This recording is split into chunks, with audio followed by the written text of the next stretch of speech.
इतना भेदभाव होता था कि हर दूसरे दिन वो सुप्रीम कोर्ट पहुंच जाता था। एक एक्ट पारित हुआ है, SC/ST एक्ट। पुलिस पहले अरेस्ट कर ले, जांच होते रहेगा बाद में। अब बड़ मार मारती है। अब जब लोग लदा केस करके जाने लगे लोग ना, अब कम हुआ। अब देखिएगा खौफ है, अरे अभी SC/ST एक्ट लगवा देगा। बट जो नहीं हुआ है या जो शामिल नहीं हुआ था, उसको दुश्मनी के नाम पर, मेंटल टेंशन देने के नाम पर खान साहब ने कितना अच्छा से, कितना बारीकी से SC/ST एक्ट के बारे में बहुत अच्छे तरह से समझाए हैं। चलिए देखते हैं। इतना भेदभाव होता था कि हर दूसरे दिन वो सुप्रीम कोर्ट पहुंच जाता था। एक एक्ट पारित हुआ है, SC/ST एक्ट। पुलिस पहले अरेस्ट कर ले, जांच होते रहेगा बाद में। अब बड़ मार मारती है। अब जब लोग लदा केस करके जाने लगे लोग ना, अब कम हुआ। अब देखिएगा खौफ है, अरे अभी SC/ST एक्ट लगवा देगा। बट जो नहीं हुआ है या जो शामिल नहीं हुआ था, उसको दुश्मनी के नाम पर, मेंटल टेंशन देने के नाम पर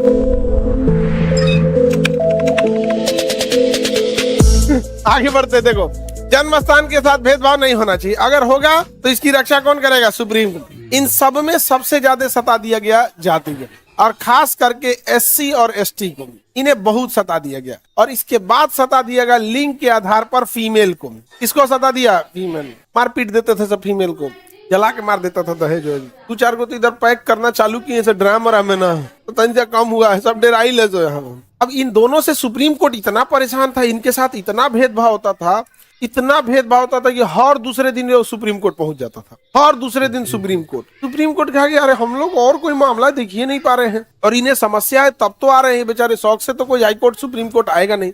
सरकार पे दबाव बनाया सुप्रीम कोर्ट ने कि कोई अस्थायी उपाय कीजिए। तब एक एक्ट पारित हुआ है, SC/ST एक्ट, SC/SC एक्ट, और एक महिला आयोग बना गया। इन तीनों मुकदमे में यदि किसी SC को जाति सूचक शब्द या गाली दिए हैं, या किसी ST को गाली दिए हैं, या उसे जाति सूचक शब्द बोल के नीचा दिखाने का प्रयास किए हैं, उसे अलग दे दिए कि तुम नीचे बैठ, तुम इधर बैठ, कुछ भी बोले जिसे उसके जातिगत ठेस पहुंचा है, तो पुलिस पहले अरेस्ट कर लेगी। बाकियों में नियम है कि पुलिस FIR करेगी, जांच करेगी, जांच के बाद अगर सही पाया गया कि आप अपराधी हैं तब अरेस्ट करेगी। इसमें कह दिया गया ऐसा नहीं, पहले अरेस्ट कर लो, जांच होते रहेगा बाद में। एक्चुअल होता क्या था कि पहले SC/ST जाते थे मतलब मुकदमा करने ना, तो थाने में भी उनके साथ बदसलूकी होती थी। FIR लिखता नहीं था, FIR लिख लेता था, उसका कर जांच कर रहे हैं, रिपोर्ट आएगा तो देखा जाएगा। अब उसके बाद वो गांव में जब दोबारा जाता था, हम FIR करा के लाए हैं, तो गांव में धमकी देता था, तो ओकरा से हमरा का हो जी, तो थाना हमार है। डरता ही नहीं था, वो डरता नहीं था। इस वजह से उसके ऊपर और अत्याचार होता था SC/ST के ऊपर।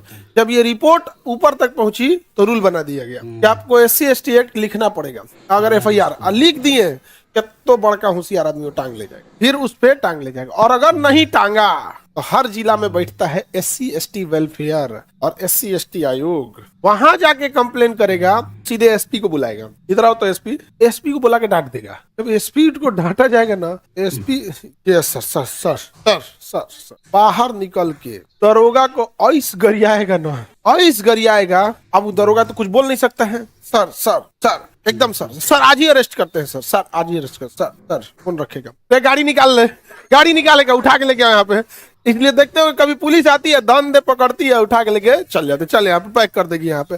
अब बड़ मार मारती है, जितना मार मारी है समझिएगा ऊपर से ढेर प्रेशर पड़ा होगा, सब भड़ास निकाल रहा है, बेचारा कहाँ निकालेगा यहाँ। तो मजबूरी में SC/ST एक्ट लाया गया। महिलाओं के लिए भी यही था। महिला कहती, पिटा जाती थी घरे जाके, ससुराल वाला धा के बड़ मारा, मुंह हाथ फोड़ दिया। कई थाना में FIR लिखाने, तो एक तो पढ़ने नहीं दिया, तो FIR नहीं लिखा पा रहा था। अरे बाबू, एक बार तो शाहबानो का जो केस उसमें हुआ था, बिल्किस बानो का, उसके सामने उसकी पूरी फैमिली को मार दिया गया, और वो प्रेग्नेंट थी वहां पे, उसको मारा, बेहोश हो गई यहाँ पे। उसके बाद भी FIR लिखने तो गलत लिख दिया। पुलिस बड़ा मन बड़ हो जाती है, समझ में?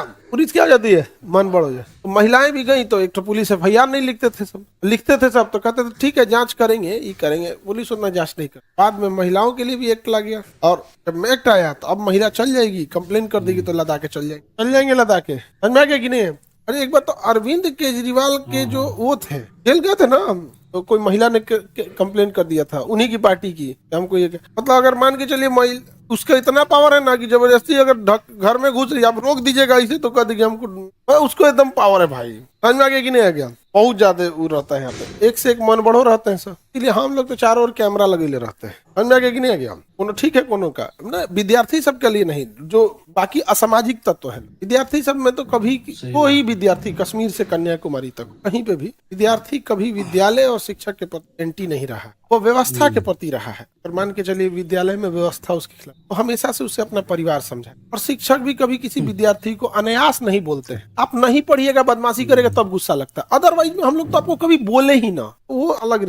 लेकिन एक असामाजिक तत्वों से बच के रहना जरूरी रहता है कि नहीं रहता, मजबूरी में लेके चला आया। आर्टिकल 15 में कहता है कि आपको भेदभाव नहीं करना है, और ऐसा ना कानून ला दिया ना कि नाप दिया वहीं से। अब जब लोग लदा केस करके जाने लगे लोग ना, अब कम हुआ। अब देखिएगा खौफ है, अरे अभी SC/ST एक्ट लगवा देगा, का मिसयूज नहीं होना चाहिए। ये दायित्व तो SC/ST का, महिलाओं को अधिकार दिया गया है, इसका मिसयूज, लेकिन इसका एक जगह हो जाता है। सपोज करिए कि महिला के साथ अगर दहेज के लिए मारपीट हो, तो ऊपर जितना अधिकार है सब FIR में लिखो, मारा पीटा गया है, किया गया है, छेड़खानी किया गया है, और का देवर अगर दिल्ली पढ़ रहा है तो करो नाम दे दे। ये नहीं करो, जो अपराध हुआ है और जिसने किया है उसको थोड़ा भी मत बख्शो, पर जो नहीं हुआ है या जो शामिल नहीं हुआ था उसको दुश्मनी के नाम पर, मेंटल टेंशन देने के नाम पर टॉर्चर कर, बहुत मन बढ़ हो जाता है। तो आए दिन हम लोग के पास आते हैं सब, सर ऐसे ऐसे केस हो गया। जब भी कभी केस हो तो मान के चलो आप पटना में कोई केस हो गया, दो चीजें, एक किसी गवर्नमेंट हॉस्पिटल या कहीं भी जाके एडमिट दिखा लीजिएगा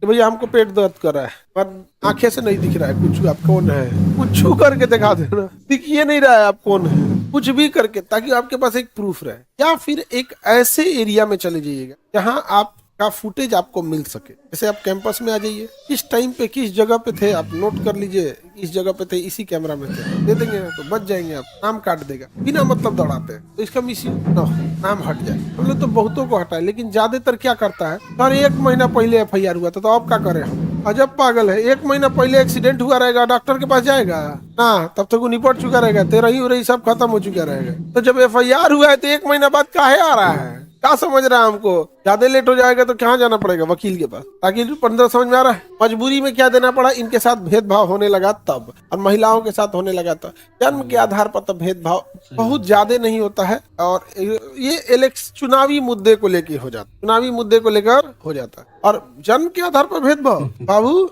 भले हम ये कहें कि बिहार के लोगों को तमिलनाडु में, महाराष्ट्र में, दिल्ली में, गुजरात में सताया जाता है, लेकिन उनको छोड़ दीजिए, वो तो कमाइयो रहा है। बिहार के आदमी को बिहार में कितना सताया जाता है, भागलपुर के आदमी को, पटना के आदमी को आता ही बाहरी है। आप जिस लॉज, जिस हॉस्टल में रहते हैं ना, इमरजेंसी में आप मर जाइएगा, वहाँ का काम नहीं आएगा कोई, यहाँ कोई काम नहीं। अभी ये बच्चा मिठाई खिलाने आए ना, जिस हॉस्टल में रहा होगा उस हॉस्टल के को नहीं किया होगा मिठाई खिलाने। आप ही जिस लॉज में रहते हैं, क्या बिहेवियर ठीक रहता है? किसी किसी का अच्छा भी रहता होगा, बट मेजोरिटी क्या अजीब बिहेव करता है। सो लगता है कि हम लोग कोरोना में ना हालत खराब हो गया था, इन लोग का कोरोना में हालत खराब हो गया था। भाई वो बच्चा आया है पढ़ने के लिए, एक गजब आदमी था, एक हफ्ता लेट हो गया था रेंट का, फोन पे किसी को डांट रहा था, 1 हफ्ता हो गया अभी तक ऐसे नहीं हो गया। सर लेट हो जाता, उनका हॉस्टल चलता, लेट हो। सर कैसे लेट हो जाएगा, जो पटना में पढ़ रहा है उसको पैसा की क्या कमी हो सकती है? उसके दिमाग में ये बैठा है कि पैसा वाला है तभी आया है, मेंटेलिटी हो गया है कि इसके दिमाग में है कि पैसा वाला है तभी क्या है आया है।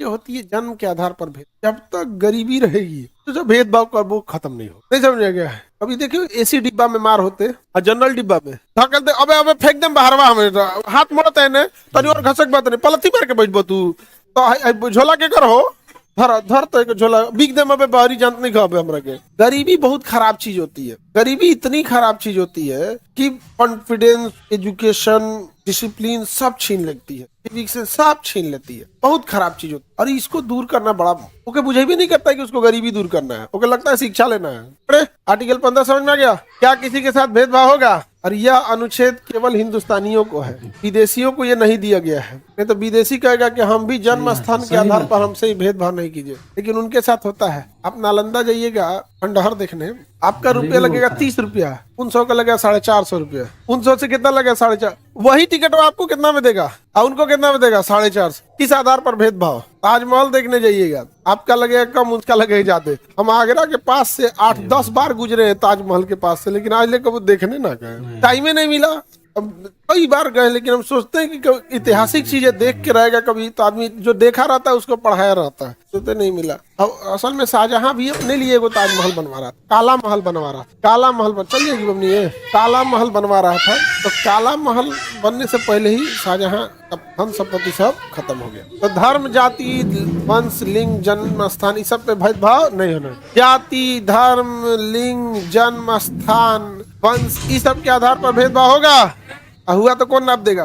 हाई कोर्ट और सुप्रीम। अगर पास है हाई कोर्ट तो हाई कोर्ट चलिए, अब अगर पास है सुप्रीम कोर्ट तो सुप्रीम। वीडियो अच्छा लगा और आप लोगों को बहुत सारा जानकारी मिला इस सब के बारे में, कानून के बारे में। तो चैनल को फॉलो करिए, सब्सक्राइब करिए और ज़्यादा से ज़्यादा वीडियो को शेयर कीजिए। Okay, thank you.